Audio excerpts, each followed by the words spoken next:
Kavish, I think I'm in fall in love with you. I love you. I love you too.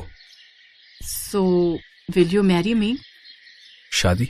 अब हमारा कोई mail नहीं है टीना। कहाँ मैं और कहाँ तुम। क्या तुम मुझ गरीब के साथ खुश रह पाओगी? Of course, Kavish, मैं तुमसे प्यार करती हूँ। तुम मुझे जिस हाल में रखोगे मैं रह लूंगी।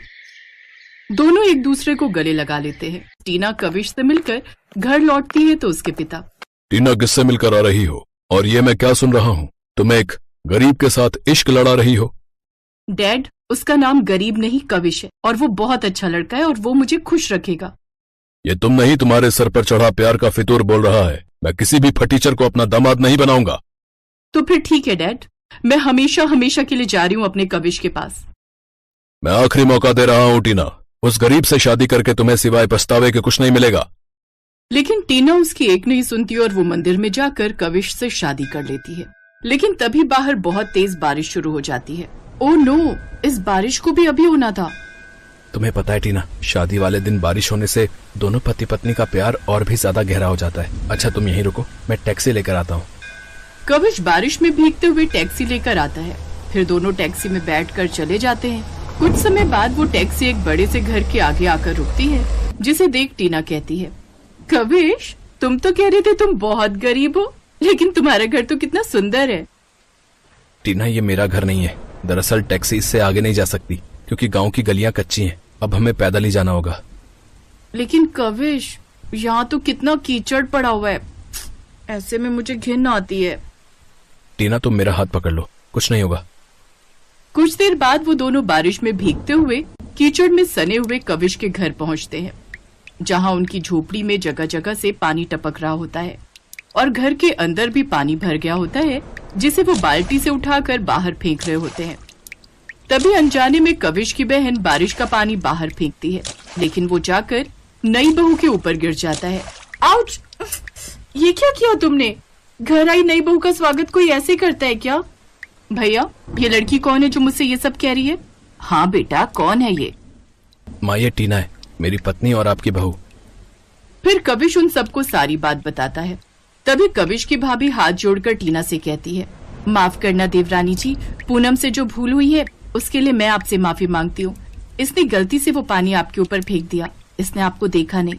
फिर सास अपनी बड़ी बहू से कहती है, नई बहू कब से बारिश में भीग रही है, बड़ी बहू जाकर स्वागत की थाली ले आ। जी माँ जी। फिर गरीब सास जानकी अपने गरीब से घर में अपनी अमीर बहू का गृह प्रवेश कराती है। आओ नई बहू, इस घर में तुम्हारा स्वागत है। ऐसा गृह प्रवेश तो किसी बहू का नहीं हुआ होगा। अरे देवरानी जी, आप तो बारिश में पूरी तरह भीग गई हैं। अंदर आइए, मैं आपको पहनने के लिए दूसरे कपड़े देती हूँ। फिर पूजा नई साड़ी अपनी देवरानी को देती है। ये लीजिए देवरानी जी, मेरी हैसियत आप जितनी तो नहीं, लेकिन ये मेरी नई साड़ी है, आप इसे पहन लीजिए। पूजा के पास वही इकलौती नई साड़ी थी जिसे वो अपनी देवरानी को पहनने को दे देती है। टीना वो साड़ी पहन लेती है, लेकिन उसकी नजर उस झोपड़ी पर ही जा रही थी जहाँ जगह जगह से पानी टपक रहा था। ओ गॉड, ये किस गरीब खाने में आ गई मैं, यहाँ तो सब कुछ कितना बेकार है।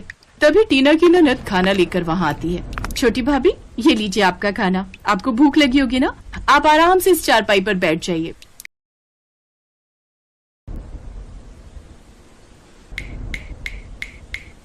हे भगवान, बस यही होना बाकी था। माँ जी उठिए, देखिए ना छत से पानी टपक रहा है। हैं? ए मुरी मैया, अभी तो बारिश का मौसम ठीक से आया भी नहीं और छत का ये हाल। चलिए माँ जी, उधर चलते हैं, वहाँ पानी से बचे रहेंगे। पूरी रात उस कच्चे मकान की छत से पानी टपकता रहा। रामकली और उसकी बहू माला घर के एक कोने में बैठे रहे। इसके अलावा फिलहाल वो कुछ नहीं कर सकती थी। असल में वो बिल्कुल अकेली थी। रामकली के पति का कई साल पहले स्वर्गवास हो चुका था और माला का पति यानी रामकली का बेटा सुंदर करीब 3 सालों से घर नहीं आया था। वो पैसे कमाने के लिए शहर गया था, लेकिन वापस घर नहीं लौटा।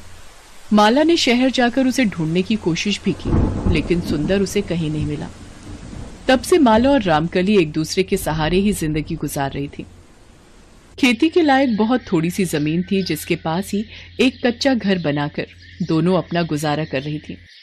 लेकिन बारिश के आते ही अब ये घर भी साथ छोड़ रहा था। माँ जी देखिए तो, यहाँ भी दरार आ गई है और छत भी टपक रही है।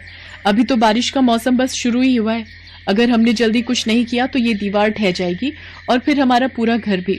नहीं नहीं, ऐसा कुछ नहीं होगा। इस दीवार और छत की छेदों को भरने के लिए बस थोड़ी मिट्टी मिल जाए, फिर काम हो जाएगा। तो चिंता मत कर, मैं जाकर गांव वालों से बात करती हूँ।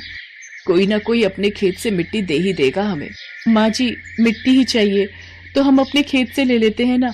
अच्छा, और इतनी मेहनत से जो भिंडी के पौधे उगाए हैं उनका क्या होगा फिर? अगर मिट्टी निकाली तो सारी फसल खराब हो जाएगी। तो माँ जी, गांव में सबने ही खेतों में कुछ ना कुछ उगा रखा होगा, तो हमें कोई कैसे देगा मिट्टी? हाँ, मुश्किल तो है, पर हो सकता है किसी का खेत खाली हो। मैं जाकर देखती हूँ, तू जाकर खेत में पानी डाला। रामकली और माला किसी भी हालत में अपने खेत की फसल खराब नहीं होने दे सकती थी, क्योंकि उनके पास राशन के नाम पर सिर्फ चावल ही थे, जो उनके पिछली फसल से बचे हुए थे। रामकली पूरे गांव में घूमी और फिर सीधा गांव के मुखिया जी के पास गई। मुखिया जी, एक मदद चाहिए थी। हाँ बोलो रामकली, क्या हुआ? मुखिया जी, मेरी झोपड़ी की दीवार में दरार आ गई है। अगर दीवार गई तो पूरी झोपड़ी गिर जाएगी। दीवार फिर से बनाने के लिए बस थोड़ी सी मिट्टी चाहिए। छत भी टपक रही है। तो अपने खेत से मिट्टी निकाल लेना, क्या दिक्कत है? मुखिया जी, मैं ऐसा तो कर लेती, पर मेरा खेत खाली नहीं है अभी। वो आपका खेत है ना, पटरी के पास वाला, मैंने देखा आपने उसे खाली छोड़ा हुआ है। तो अगर उसमें से मैं ना ना ना ना ना, वहाँ की मिट्टी को हाथ भी मत लगाना। बारिश का मौसम आ गया है, मुझे वहाँ धान बोना है भाई। बस अभी वहीं तो जा रहा था मैं। बस आज का दिन दे दो मुखिया जी, कल बो लेना अपनी फसल। मैं और मेरी बहू बस थोड़ी सी मिट्टी निकाल लेंगे आज ही। अरे जिद मत कर, मना कर दिया ना मैंने, जा किसी और से बात कर जाके। रामकली को मुखिया से बहुत आस थी, लेकिन खड़ूस मुखिया ने उसकी कोई मदद नहीं की। इसके बाद रामकली ने और कई लोगों से बात की, लेकिन कोई भी उसकी मदद के लिए तैयार नहीं हुआ। उधर माला खेत पर पानी डालकर घर वापस आ चुकी थी और खाना बनाकर रामकली के इंतजार में बैठी थी। फिर कुछ देर बाद, माँ जी आप आ गई, क्या हुआ? कौन देगा हमें मिट्टी? कोई नहीं, सबकी जान जा रही है इतनी सी मदद करने में। आपने मुखिया जी से पूछा क्या? उनके पास तो बहुत सारे खेत हैं। वो मुखिया जितना बड़ा आदमी है, उसका दिल उतना ही छोटा है। वो पटरी के पास खाली खेत पड़ा है उसका, पर मिट्टी देने से साफ मना कर दिया उसने। भगवान जाने अब क्या होगा। घर आते हुए देखा मैंने, आसमान में ऐसे काले काले बादल हैं जैसे आज के आज अपना घर बहा देंगे। माला अपनी सास को दिलासा तो देना चाहती थी, लेकिन उस वक्त खुद वो भी परेशान थी। लेकिन फिर अचानक कुछ सोचकर उसने अपनी सास से कहा, माँ जी मैं समझ गई हमें क्या करना है। क्या? माँ जी पहले आप खाना खाओ, फिर हम दोनों चलेंगे मिट्टी लेने। पर मिट्टी लाएंगे कहाँ से? हमारे खेत से। अरे लेकिन कुछ नहीं माँ जी, घर का ठीक होना फिलहाल सबसे जरूरी है। और फिर भिंडी ना सही, इस बार सिर्फ चावल से काम चला लेंगे, और बारिश है तो फिर से धान भी तो उगा सकते हैं। और माँ जी वैसे भी धान की खेती के लिए पानी तो रोकना ही होगा, और उसके लिए खेत की मेड़ भी ऊंची करनी होगी। क्या बोल रही है? मिट्टी निकाल लेगी खेत से तो मेड़ किससे उठाएगी? माँ जी मेरी पूरी बात तो सुनिए। अगर हम अपने खेत से कुछ मिट्टी निकाल लेंगे तो वैसे भी अपना खेत गहरा हो जाएगा, पानी खुद ही रुक जाएगा खेत में, तो मेड़ ऊंची करने की भी जरूरत नहीं होगी। हाँ री, ये तो मैंने सोचा ही नहीं। ठीक है, ऐसा ही करते हैं फिर। अब भिंडियों का जो होना है वो होए, चल पहले अपना घर बचाते हैं। सास बहू को बारिश से जूझने का रास्ता दिख गया था। पहले दोनों ने एक साथ बैठकर खाना खाया और फिर दोनों खेत पहुंची। बड़े भारी मन से दोनों ने अपनी भिंडी की फसल उजाड़ दी और फिर अपने खेत से मिट्टी निकालकर बड़ी मेहनत से झोपड़ी की कमजोर दीवार को ठीक किया, साथ ही छत की दरारों को भी भर दिया। काम पूरा हो चुका था और इस बार दीवार पहले से मोटी और मजबूत दिख रही थी। फिर रात होते ही फिर से बादल कड़कड़ाने लगे और देखते ही देखते बारिश शुरू हो गई। ये देखकर रामकली कुछ उदास हो गई। माँ जी आप परेशान मत होइए, मिट्टी की परत अच्छे से सूख गई है और इस बार सब कुछ पहले से काफी मजबूत है। अरे पगली, बात वो नहीं है, मैं ये सोच रही हूँ कि भिंडी तो बची नहीं, अब खाएंगे क्या? ये मिट्टी? माँ जी ये चावल है तो सही, यही खाएंगे। और सुना है इस बार अच्छी बारिश होगी तो चावल फिर से उगा लेंगे और उन्हें इस बार बेच भी देंगे, और उनसे जो पैसे आएंगे उनसे जो चाहे वो खाएंगे। माला की बात सुनकर रामकली मुस्कुरा दी और फिर दोनों सास बहू चैन की नींद सो गए, इस उम्मीद में कि अगले दिन तक उनका खेत बारिश के पानी से भर जाएगा तो उसमें वो धान की रोपाई कर देंगे। लेकिन कुदरत को तो कुछ और ही मंजूर था। उस रात से वो बारिश शुरू तो हो गई, लेकिन वो रुकेगी कब ये किसी को समझ नहीं आ रहा था। माँ जी शुक्र है कि हमने अपना घर वक्त पर ठीक कर लिया, वरना तो बहुत दिक्कत हो जाती। घर तो बचा लिया बहू, पर लगता है इस बार फसल नहीं उगा पाएंगे। देखना 2 दिनों से लगातार बारिश हो रही है, सारे खेत बारिश के पानी में डूब गए हैं। देख सबकी फसलें बर्बाद हो गई हैं और हमारी तो पहले ही हो गई थी। सोचा था धान उगा लेंगे, पर ऐसी बारिश में वो भी कैसे हो। बारिश रुकने के बजाय लगातार तेज होती रही। पूरे गांव में बाढ़ जैसे हालात हो गए। फसलें तो बर्बाद हुई ही, लोगों के घरों में भी बाढ़ का पानी भर गया। रामकली और माला के घर में भी दोनों ने बड़ी मुश्किल से वो वक्त निकाला। पूरे 5 दिनों के बाद जब बारिश थमी तो धीरे धीरे बाढ़ का पानी भी उतरने लगा और खेतों की मिट्टी दिखने लगी। लेकिन अब कहीं भी फसल नहीं बची थी। बारिश ने सब कुछ बर्बाद कर दिया था। गांव के सारे किसान मायूस थे क्योंकि उनकी सारी मेहनत बर्बाद हो चुकी थी। उधर रामकली और माला के खेत का हाल तो और भी बुरा था, क्योंकि वहां से पानी उतरा ही नहीं।